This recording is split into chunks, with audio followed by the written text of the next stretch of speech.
ఈ తల మొండం వేరే వాళ్ళు అంటారు. ఈ ప్లాన్ అంటే భయం. ఇంత జనాలు బయట ఇట్లా అడుగు పెడతామంటే భయపడతాం. నేను చెప్పానండి, కరెక్ట్ వెస్టీజ్ అర్థమైన వాళ్ళకి ఇంట్లో ఉంటే మైండ్ పనిచేయదు, వెస్టీజ్ అర్థం కాని వాళ్ళకి గడప దాటితే మైండ్ పనిచేయదు. నిజం చెప్తున్నా, ట్రై చేసి చూడండి. ఈ బిజినెస్లో ఇంకొకటి ఏంటంటే ఎవరి ఈగోని హర్ట్ చేయొద్దు. ఫర్ ఎగ్జాంపుల్, మీ సొంత బామార్దిని పిలిచి ఉండొచ్చు, మీ బామార్ది రాలేదు, మీటింగ్ అనుకుందాం. ఈ ప్రతాపం ఏడ చూపిస్తాను చెప్పను, ఏడ చూపిస్తాను? ఎవరి మీద? బామార్ది మీనా, అత్త మీనా? అత్త మీనా, అది అక్క మీనా?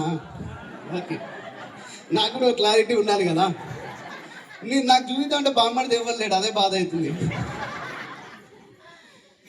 మనం మా మిస్సెస్ మీద చూపిస్తున్నాం, రేపటి నుంచి మీ వాళ్ళతో ఫోన్ మాట్లాడొద్దు, మీ ఇంట్లో ఎవరు మన ఇంటికి రావద్దు అని చెప్పి రకరకాల, నేను పిలుస్తాను రాడా అని చెప్పి మనం ఏం చేస్తామంటే ఈగోని హర్ట్ చేస్తుంటాం. సార్, ఈ బిజినెస్కి వచ్చిన తర్వాత ఎట్లుండాలంటే 2 చేతులు ఇట్లా ఉండాలి.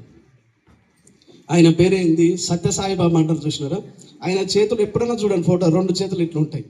మీరు ఎంత శాంతంగా ఉంటే అంత పెద్ద బిజినెస్ అవుతుంది. మీరు నిప్పు మీద ఉప్పు లేసినట్టు చెలరేగిపోయినారు అనుకోండి, బిజినెస్ కాదు. ఎట్లుండాలంటే భూదేవికి ఎంత అయితే ఓర్పు ఉంటుందో అంత ఓర్పు ఉండాలి. ఇది చాలా ఇంపార్టెంట్.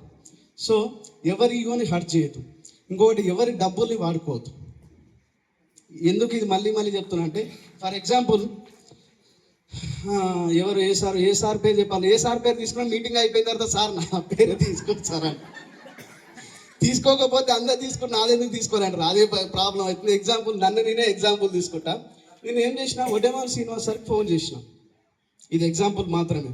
ఫోన్ చేసి, సార్ ఒక్క వాటర్ ప్యూరిఫైర్ తక్కువ సార్, ఒక వాటర్ ప్యూరిఫైర్ కొట్టాలి సార్, ఇవి ఫోన్ పోలే నుంచి డబ్బులు వస్తలేవు, రాగానే నేను నీకు ఇచ్చేస్తానని చెప్తాను. ఆయన మన మీద అభిమానంతోనూ మన మీద ఉన్న నమ్మకంతోనూ వాటర్ ప్యూరిఫైర్ ఏదో కంప్లీట్ చేస్తాం. చేసిన తర్వాత ఇటుని కాలుకు పెడితే మెడకు పెడతాం, మెడకు పెడితే కాలు పెడతాం. అంటే అరే ఫోన్పేలో కొడతాను కదా, ఫోన్పేలో కొట్టుంటే సార్ నా దగ్గర క్యాష్ ఉన్నాయంటారు. సార్ క్యాష్ ఉంటే ఇవన్నీ మరి నేను వస్తానంటే, లేదు సార్ క్యాష్ లేవు, ఆన్లైన్ ఉన్నాయంటారు. సో మీరు ఎప్పుడైతే ఎవరి డబ్బులు అయితే మీరు వాడుకోవడం స్టార్ట్ చేస్తారో అక్కడి నుంచి మీ బిజినెస్ అనేది డౌన్ఫాల్ అవుతూ ఉంటుంది, మీకు తెలియకుండానే. ఫర్ ఎగ్జాంపుల్, నేను ఎక్స్ నెట్వర్క్లో ఉన్నా, మా గురువు నేర్పించిన సూత్రం, ఇక్కడ ఎగ్జాంపుల్ 160p కోర్ అంతే కదా, 500p 160p కోర్ డౌన్లైన్ అక్కడ పోలేక, స్టోర్కి వెళ్ళలేక అప్లైన్కి డబ్బులు ఇచ్చాను, నా పేరు పైన 160p చేయండి కోర్ అని చెప్పి. సుమారు ఎంత అయితే 5-6 వేల రూపాయలు అవుతుంది సార్. ఒక 6,000 రూపీస్ మన చేతిలో పెట్టినాను. మన బిల్ ఎంత అయిందంటే 5,860 రూపాయలు అయింది. ఇంకెంత పోవాలి రిటర్న్? 140 రూపీస్ ఆయనకి రిటర్న్ ఇవ్వాలి. ఇస్తామా ఇయ్యమా? ఇవ్వాలన్నా వద్దా? ఇవ్వాలన్నా వద్దా? ఫర్ ఎగ్జాంపుల్, ఇక్కడ సూర్యాపేట చివ్యంలో స్టోర్ ఉంది, బండి మీద పోతే సుమారుగా 100-150 రూపాయలు పెట్రోల్ ఖర్చు. ఆడికి పోయి ఆ కాటన్లని ఆ బిల్ చేసి, ఆ బిల్లో ఉన్న ప్రొడక్ట్స్ మొత్తం కాటన్లు వేసుకొని బండి మీద పెట్టుకొని వీళ్ళింటికి వచ్చి ఇస్తే ఈ 140 రూపీస్ ఇవ్వాలన్నా, అస్సలు ఇవ్వను అని చెప్పి జేబులో మార్చి చెక్ చేస్తాడా చేయడా, డౌన్లైన్ చేస్తాడా చేయడా? కాబట్టి నేను ఏమంటున్నా అంటే, ఈవెన్ 1 రూపీ ఇచ్చేది ఉన్నా కూడా ఇచ్చేసేయండి. మీ సొమ్ము అవతల సైడ్ ఉన్న పర్వాలే, కానీ అవతల సొమ్ము మీ దగ్గర ఉండదు. ఎందుకు? ఇదే best example. Purushottama Das sir, మేము బిజినెస్కి వచ్చిన కొత్తలో బ్రోచర్స్ అమౌంట్ ఒక 4,000 రూపీస్ ఇచ్చేది ఉండే. అప్పటికి సార్కి ఒక 1,00,000-1,50,000 ఇన్కమ్ వస్తుంది. ఆ టైంలో నా దగ్గర ఫైనాన్షియల్గా వెల్ సెటిల్ లేదు. ఒకటే ఫోన్ చేస్తా ఉన్నాను, 4,000 కోసం 1,50,000 వచ్చే వ్యక్తి. ఫోన్ చేసినా అంటే దేనికి చేస్తున్నా తెలుసు నాకు, డబ్బుల కోసం. ఫోన్ ఎత్తున్నా, సార్ మీ దండం పెడతా సార్, 1,50,000 ఇన్కమ్ వస్తుంది కదా సార్, కొంచెం ఆగండి సార్, డబ్బులు చాలా టైట్ ఉన్నాయని చెప్పి. సార్ ఒకటే మాట, సార్ నాకు 4,000 వచ్చే ఉన్నాయి కదా, మీరు ఇచ్చేది ఆపినారు కదా, మీకు 40,000 వచ్చే ఎక్కడైతే ఉందో అక్కడ ఆపుతారు దేవుడు, నువ్వు నాకు ఇచ్చేయి, నీకు పైన ఉన్న ఇస్తుంది.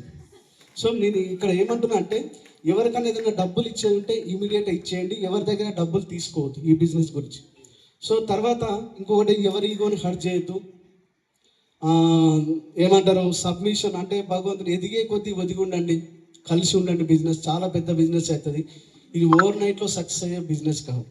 సార్ నిజమా కదా? ఈ బిజినెస్ చేసేటప్పుడు కూడా భార్య భర్తల మధ్య లొల్లి ఎక్కువ వస్తూ ఉంటుంది. ఇక్కడ కూడా చాలా మంది వచ్చి ఉండొచ్చు.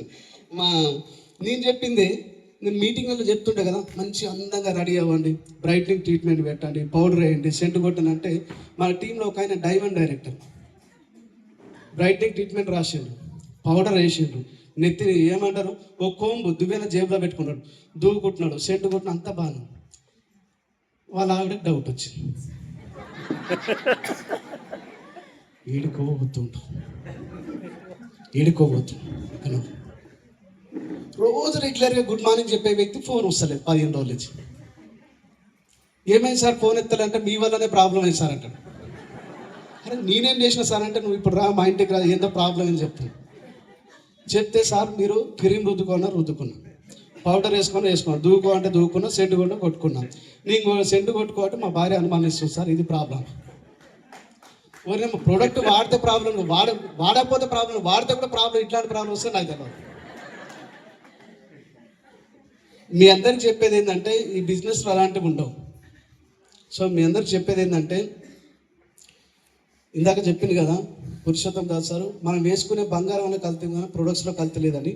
మా ఫ్రెండ్ ఒకందరికి ఇదే మాట చెప్పిన 2020 కరోనా టైంలో చెప్తే, ఊకో మా మాట్లాడుతుంటాయి వెస్టీలో కూడా చాలా కల్తీ ఉంటుంది ప్రొడక్ట్ అన్న. అరే లేదు మా అమ్మ సూపర్ ఉంటే ప్రోడక్ట్, ఎంత కన్విన్స్ చేసినా వినపోయింది.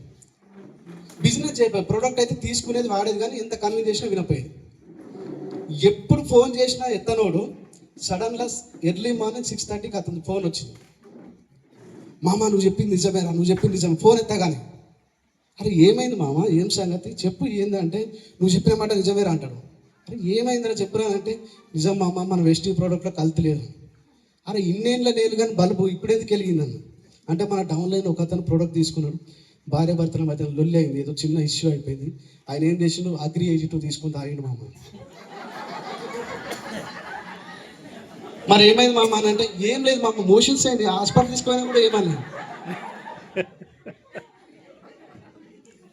ఇప్పుడు చెప్పండి, ఒకవేళ కెమికల్ ఉంటాయి ఈ పాటికి ఏమైపోయేటోడు కానిపోయిపోయింది. Rest in peace. Yes sir, మీరు ఒకవేళ బతకాలనుకుంటే వెస్టీజ్ ప్రోడక్ట్ ఏవి తాగొద్దు, మళ్ళా ప్రయోగం చేయకండి, ఎందుకు హాస్పిటల్ దండ ఖర్చులు వేస్ట్. Yes sir. సో కొన్ని చేయొద్దు, కొన్ని చేయాలి. నెక్స్ట్ సెషన్ ఏదైతే ఉందో రికగ్నిషన్ సెషన్, లాస్ట్ మంత్ ఎవరైతే పిన్ అచీవ్ అయినారో ఎవ్వరు కానీ మిస్ కావద్దు. ఎందుకంటే బయట ఇదే రికగ్నిషన్ కోసం పెద్ద పెద్ద బ్యానర్లు లక్షల్లో ఖర్చు పెట్టుకొని మెయిన్ రోడ్ల పైన గల్లీల పొంటి మొత్తం వేస్తూ ఉన్నారు, లక్షల ఖర్చు. ఇక్కడ మీకు రికగ్నిషన్ ఫ్రీగా దొరుకుతుందా లేదా? Yes sir. ఈ 200-300 మంది మధ్యలో మీకు రికగ్నిషన్ ఒక షీల్డ్ ఇస్తే ఎట్లా అనిపిస్తుంది మీకు? మా అమ్మని కూడా గుర్తిస్తా అనిపిస్తుంది. Yes sir. కాబట్టి ఎవరు మిస్ చేసుకోవద్దు. My heartly congratulation all new pin achievers ఎవరైతే ఉన్నారో ప్రతి ఒక్కరికి పేరు